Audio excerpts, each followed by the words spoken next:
गहलोत सरकार के 2 वर्ष पूरे होने पर 2 वर्षों की उपलब्धियों के बारे में नेता प्रतिपक्ष गुलाबचंद कटारिया ने सवाल उठाए हैं।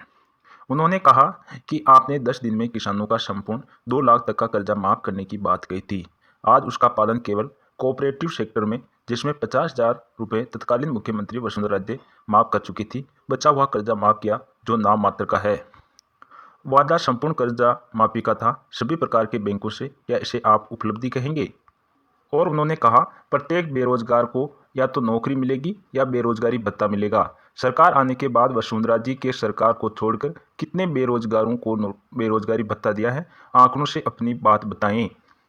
जितने भी संविदा कर्मचारी हैं उन सबको नियमित करने का वादा आपने किया था, फिर 2 साल पूरे हो गए, कितने संविदा कर्मी नियमित किया गया, विवरण देवें। और उन्होंने पूछा कि 5 वर्षों तक बिजली का बिल नहीं बढ़ेगा। आज किसान और घरेलू उपभोक्ताओं का 2018 का बिल और 2020 का बिल दोनों की तुलना करके बताएं कि बिल आपने बढ़ाए कि नहीं। सरकार ने 2 बजट पास किए, वर्ष 2019-20 एवं 20-21। इसमें की हुई घोषणाएं जमीन तक कितनी और कौन सी आ गई? मेरी जानकारी के अनुसार दोनों बजटों में जो घोषणाएं की गई वो जमीनी स्तर पर नहीं उतर पाई और पूर्णतः को तो प्राप्त करने का सवाल ही पैदा नहीं होता। भ्रष्टाचार के विरुद्ध जो एसीबी ने केस दर्ज कराए, सरकार के द्वारा उनकी पालना की कार्रवाई तो दूर, उनको आपने एक कलम से बहाल कर दिया। इससे भ्रष्टाचार बढ़ेगा या नियंत्रण होगा? और उन्होंने कानून व्यवस्था पर सवाल उठाते हुए कहा, कानून व्यवस्था इस सरकार के आने के बाद लगभग 21 से 22% आईपीसी धारा अपराध बढ़े हैं, जिसमें विशेषकर महिला अपराध लगभग 62%, एससी अपराध 70% और एसटी अपराध 85% तक बढ़े हैं। क्या यह सरकार की कानून व्यवस्था की उपलब्धि माने? और बजरी माफियाओं की जो गैंग और उनके जो केसेज बने हैं, क्या यह कानून व्यवस्था का एक अच्छा स्वरूप है?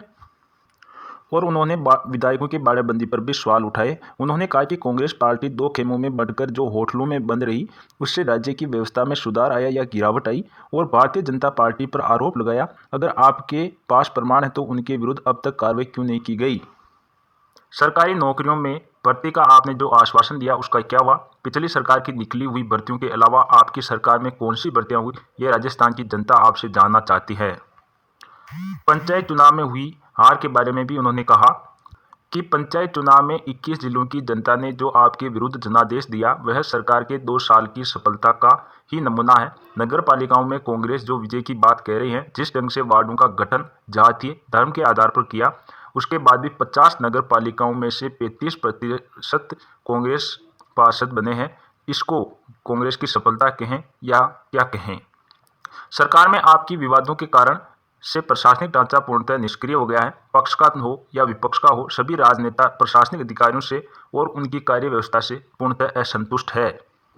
उन्होंने विधायकों को दिए गए प्रलोभन पर भी सवाल उठाया। उन्होंने कहा कि सरकार को बचाने के लिए जिन लोगों को बोर्ड का अध्यक्ष बनाने, मंत्री बनाने या अन्य प्रकार की सुविधाएं उपलब्ध कराने का जो भरोसा दिलाया, उसकी पूर्ति नहीं होने के कारण असंतोष की ज्वाला उठ रही है, जो कभी भी सरकार को ले डूबेगी। कोरोना की महामारी में मुख्यमंत्री सहायता कोष में जो राशि मिली, वो आपने कहां कितनी खर्च की, उसका ब्यौरा राजस्थान की जनता के बीच रखें।